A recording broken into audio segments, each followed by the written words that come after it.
John George Adam, to be followed by Willie Coffey.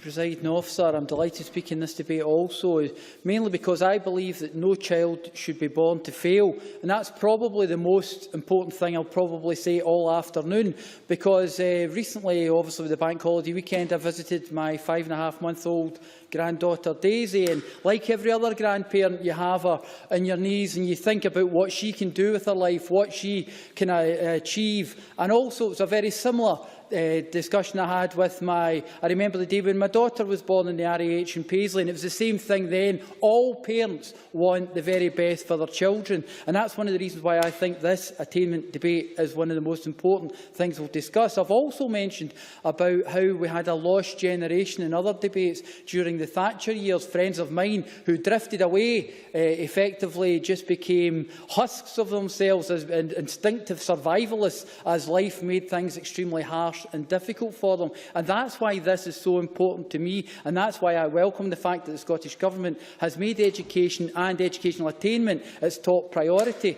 The First Minister recently said, "I'm determined, indeed I have a sacred responsibility to make sure every young person in our land gets the same chance, and I had to succeed at whatever they want to do in life." And for me, that's the most important part of this debate, because these opportunities are what's going to make the difference to our young people's futures. And since taking office in 2007, the Scottish Government has seen a return to free university education, free school meals for primary 1s to 3s, increased modern apprenticeship. So we have much to be proud of, but still, too often, children who grow up in deprived areas achieve lower attainment than those from more affluent areas. And that's not just something that's happened overnight. That's something that's happened over decades, if not lifetimes. And in my own hometown of Paisley, I take no pleasure in saying that fewer children in an area like Ferguson will achieve positive learning outcomes and go on to positive destinations when leaving school than from another area like Ralston, only 10 minutes away, one in the east end of the town, one in the west end of the town. The difference is that could be the difference between, it might as well be another universe as far as many young people are concerned. But many of these young people will even attend the same high schools, but factors out with their control will dictate their educational achievements and therefore their life chances. As elected representatives, we have a duty to everyone in our towns to ensure that we are doing all we can for our children. And in Paisley, we have numerous groups helping to raise attainment and close the gap out with traditional educational framework. As a member of the Education and Culture Committee, I have heard evidence from numerous people on how we close the attainment gap. Our committee is currently undertaking a year-long inquiry into educational attainment, and recently, and totally coincidentally, we heard from Brian Caldwell, Chief Executive of St Mirren Football Club, and Stephen Gallagher, manager of the Street Stuff Project, a local project run by St Mirren and the local authority, Police Scotland and Fire and Rescue Scotland.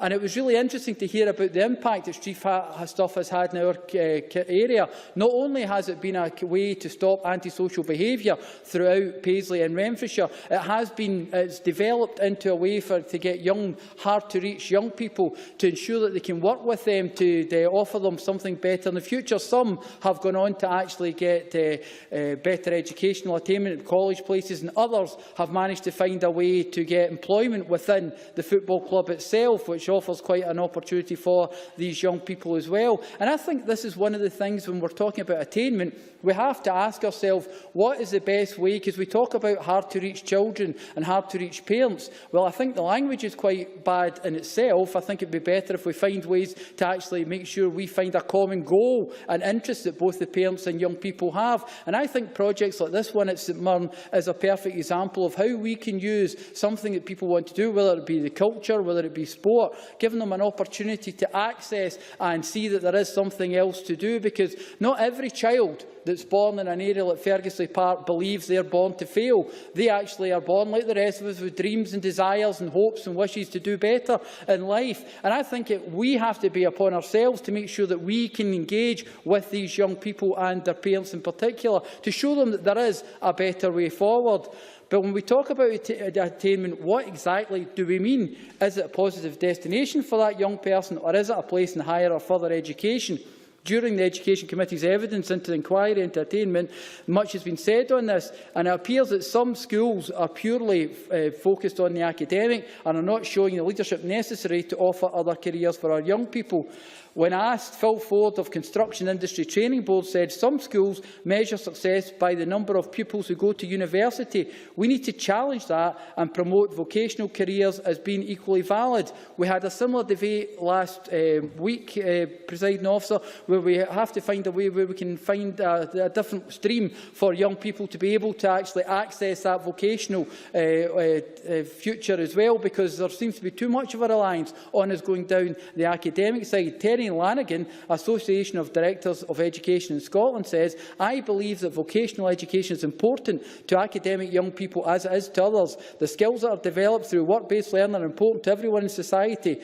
One of the challenges is to persuade Scottish society, particularly, but not exclusively, parents to recognise the value of different routes to lifetime achievement. And I think this is an important part of the debate. So, in closing, Presiding Officer, I would say that we rightly need to highlight the achievements that the Government has already made so far and build upon these. But we have to ensure that no child is left behind and that no child in Scotland should be born to fail. Many thanks.